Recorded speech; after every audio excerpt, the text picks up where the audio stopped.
মহান বিজয় দিবস উপলক্ষে কালীগঞ্জে বর্ণাঢ্য র্যালি ও আলোচনা সভার আয়োজন করেছে উপজেলা বিএনপি ও অঙ্গ সংগঠন।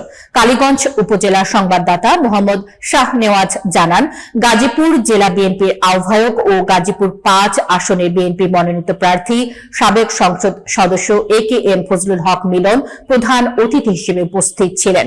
ফজলুল হক মিলন বলেন, শহীদ রাষ্ট্রপতি জিয়াউর রহমানের স্বাধীনতার ঘোষণার মধ্য দিয়ে যে যুদ্ধ শুরু হয়েছিল ১৬ ডিসেম্বর তা চূড়ান্ত বিজয় অর্জন করে। তিনি মহান মুক্তিযুদ্ধের শহীদদের প্রতি গভীর শ্রদ্ধা জানিয়েছেন এবং বিএনপির প্রতিষ্ঠাতা ও দেশনেত্রী বেগম খালেদা জিয়ার দ্রুত সুস্থতা কামনা করেছেন। এছাড়া দলের স্থায়ী কমিটির ভারপ্রাপ্ত চেয়ারম্যান তারেক রহমানের ২৫ ডিসেম্বর দেশে আগমনকে গণতন্ত্রের লড়াইকে আরো শক্তিশালী করার গুরুত্বপূর্ণ ধাপ হিসেবে উল্লেখ করেছেন।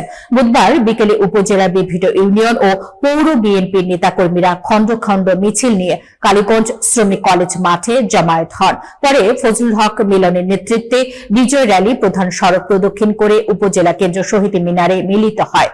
আলোচনা সভায় উপজেলা বিএনপির আহ্বায়ক মোহাম্মদ হুমায়ুন কবির মাস্টার সভাপতিত্বে বক্তব্য রাখেন গাজীপুর জেলা বিএনপির কমিটি সদস্য খায়রুল আহসান মিন্টু, সাবেক সাধারণ সম্পাদক সোলেমান আলম, সাবেক সাংগঠনিক সম্পাদক ফরিদ আহমেদ মৃধা, মনিরুজ্জামান খান লাবলু, কালীগঞ্জ পৌরসভার সাবেক মেয়র মোহাম্মদ লুৎফর রহমান, জেলা যুব দলের সাধারণ সম্পাদক মাসুদ রানা, জেলা স্বেচ্ছাসেবক দলের সদস্য সচিব আশরাফ নেওয়াজ চৌধুরী শাওন, জেলা ছাত্র দলের সাবেক সাধারণ সম্পাদক ইয়াসিন মোল্লা, পৌর বিএনপির আহ্বায়ক মোহাম্মদ হোসেন আরমান প্রমুখ।